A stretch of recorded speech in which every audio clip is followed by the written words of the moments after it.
حضرت علی کو انہوں نے شہید کیا جو ان کے ساتھی تھے خوارج۔ جنگ صفین میں حضرت معاویہ کے کہنے سے عمرو بن العاص رضی اللہ تعالیٰ عنہ نے قرآن مجید جو ہے نیزے پر اٹھا لیا کہ لڑائی بند کرو، قرآن کو حکم بنا لو، جو قرآن فیصلہ کر دے وہ ہم بھی قبول کریں تو بھی کرو۔ حضرت علی کا خیال یہ تھا رضی اللہ تعالیٰ عنہ یہ چال ہے، اور انہوں نے روکا اپنے ساتھیوں کو، لیکن اکثر لوگوں نے کہا قرآن آ گیا بیچ میں، اب ہم کیسے ہاتھ، کیسا کیا چلا۔ اس میں میرا ذہن جاتا ہے ایک حدیث کی طرف، بڑی اہم حدیث ہے، اور اس کے راوی حضرت علی ہیں۔ حضرت علی فرماتے ہیں کہ حضور نے فرمایا انہا ستکون فتنۃ، ان قریب ایک بہت بڑا فتنہ رونما ہوگا۔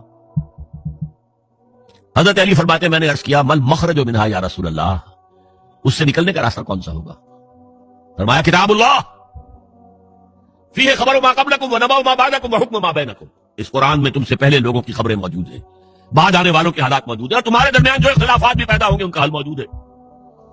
تو کیسے نہ مانتے مسلمان، قرآن کو حکم بنایا جا رہا۔ بہرحال اس کے نتیجے میں جو بھی ہوا ہے یہ اب تاریخ کا معاملہ ہے، میں اس کی تفصیل میں نہیں جانا چاہتا، مسئلہ حل نہیں ہو سکا۔ لیکن حضرت علی کی خلافت جو ہے ان کے ہاتھ پر بیعت ہو گئی تھی، وہ چلی، لیکن 4.5 برس سوائے خانہ جنگی کے اور کچھ نہیں۔ وہ جو قافلہ آگے چل رہا تھا سیل رواں، وہ 1 انچ بھی آگے نہیں بڑھا۔ البتہ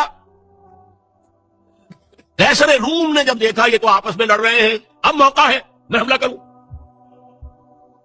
کیونکہ وہاں قریب ترین تو حضرت امیر معاویہ بیٹھے ہوئے تھے نا شام میں، شام سے ملک تھا نا آگے ایسا۔ حضرت معاویہ نے خط لکھا، اور رومی کتے اگر تو نے دارالاسلام پر حملہ کرنے کی جرت کی تو سن لے کہ علی کی طرف سے لڑنے والوں میں سب سے پہلے معاویہ ہوگا تیرے خلاف۔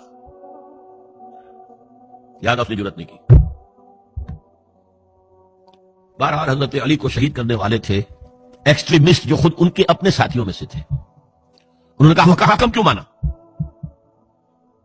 ان الحکم الا للہ، اللہ کے سوا کسی کا حکم نہیں، قرآن حکم نہیں ہے، کیوں مانا تم نے؟ اور اگر مانا تھا تو اب حکم کی بات کیوں نہیں مانتے؟ چھوڑ دو خلافت۔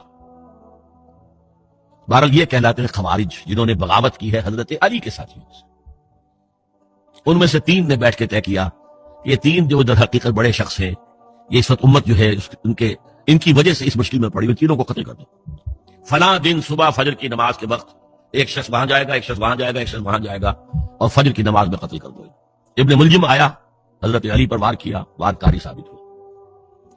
باقی 2 حضرت معاویہ اور حضرت عمرو بن العاص، ان میں سے ایک تو اس وقت فجر میں آئے نہیں کسی وجہ سے، اور دوسرے پر جو وار پڑا وہ اوچھا وار تھا، وہ کاری وار نہیں تھا۔ حضرت علی شہید۔ اس کے بعد حضرت حسن کی خلافت ہوئی 6 مہینے۔